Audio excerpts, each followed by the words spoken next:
Dictation 100 शब्द प्रति minute. 5 second बाद शुरू।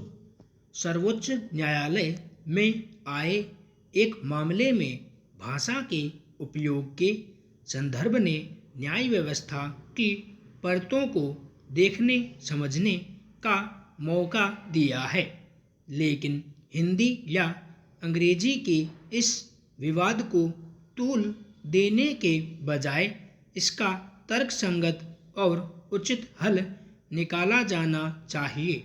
यह सर्वविदित है कि वर्तमान में सुप्रीम कोर्ट की सरकारी भाषा अंग्रेजी है, पर यह भी सच है कि अंग्रेजों से आज़ादी हासिल करने के 75 साल बाद भी हम अपनी मातृभाषा हिंदी को वह सम्मान देने में असफल रहे हैं जो हिंदी को दिया जाना चाहिए था। पिछली सरकारों ने क्या गलतियां की और वर्तमान सरकार क्या कर रही है, इस विवाद में पड़ने के बजाय हमें इस समस्या का समाधान खोजना चाहिए और कटिबद्ध होकर बिंदुवार तरीके से हल के लिए ऐसे ठोस प्रयास करना चाहिए जिससे न्याय व्यवस्था विपरीत रूप से प्रभावित भी न हो और वर्तमान न्यायाधीशों की कार्यक्षमता में किसी तरह का व्यवधान या ह्रास भी न हो। आखिरकार बहुत सारे अन्य देश भी तो अपनी मातृभाषा में संपूर्ण प्रशासनिक कार्य करते ही हैं।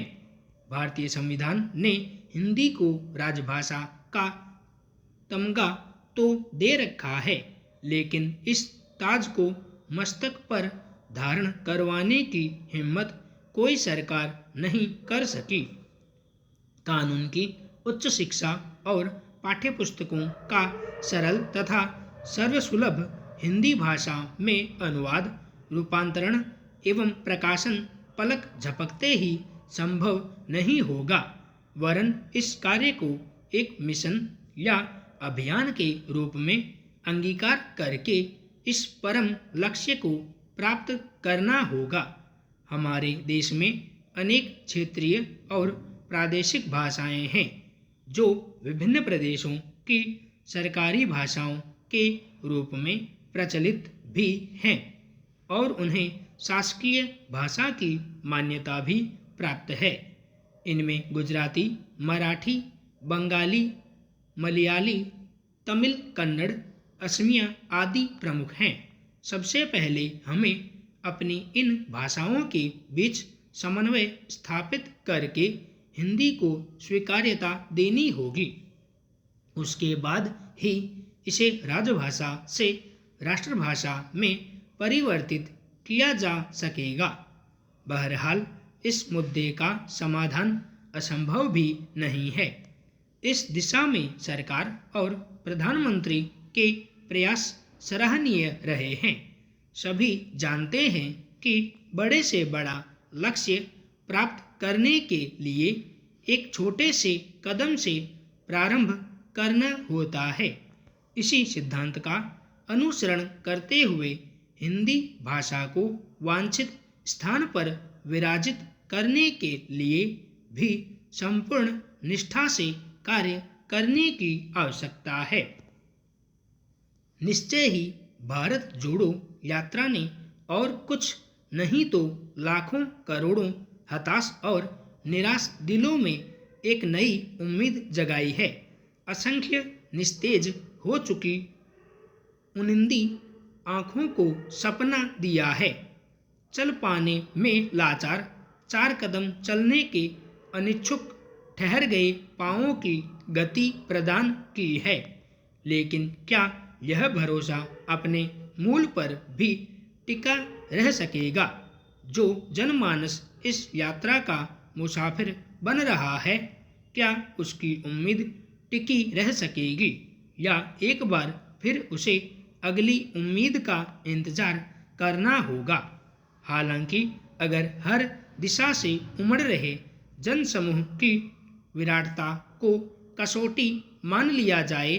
नफरत छोड़ो के आह्वान पर दौड़े चले आने वालों के चेहरों की मुस्कानों को निहारा जाए और समर्थन की बहुरंगी भंगिमाओं को परखा जाए तो आपसी प्यार मोहब्बत में व्यक्ति की आस्था को जगाने वाली यह एक अप्रत्याशित स्थिति है। इससे जन सामान्य में एक भरोसा अवश्य बना है कि कभी कभी चालाकी और अहंकार से भरे लच्छेदार शब्दों के बजाय सीधे और सरल बोल जनमानस पर कहीं अधिक गहरा और सकारात्मक प्रभाव छोड़ते हैं। मेरा विचार है कि विश्राम के छोटे छोटे विरामों के साथ इस यात्रा को वर्षों बरसों तक इसी तरह जारी रहना चाहिए। सत्ता क्या चीज है, राजकाज कोई दूसरा संभाल लेगा। राहुल गांधी देश की जनता से विच्छिन्न होने और अपनी इस यात्रा को स्थायी विराम देने की बात न ही सोचें तो यह देश हित में होगा। अपनी दौलत या पद का अभिमान न करें। अगर कोई गलती करता है तो उसकी गलतियों को सुधारने का मौका देना चाहिए। गलतियां भी उन्हीं से होती हैं जो काम करते हैं। हमारे समाज की कभी कभी कुछ ऐसी खबरें सामने होती हैं जो लगती तो मामूली हैं लेकिन वे होती हैं दिल को झकझोर करने वाली।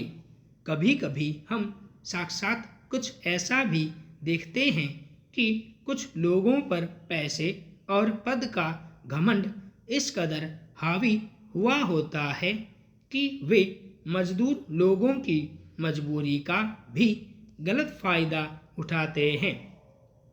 कुछ महीने पहले देश में एक जगह एक पढ़ी लिखी महिला ने सोसाइटी के एक गार्ड को इसलिए थप्पड़ मार दिए थे क्योंकि गार्ड को गेट खोलने के लिए चंद सेकंड की देरी हो गई थी।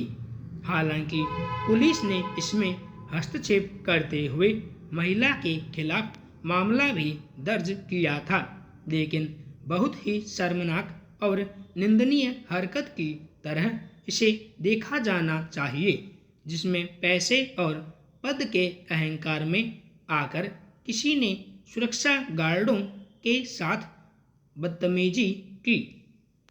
ऐसे न जाने कितने मामले ऐसे देश में हर रोज होते होंगे, लेकिन वे सुर्खियों में नहीं आ पाते हैं।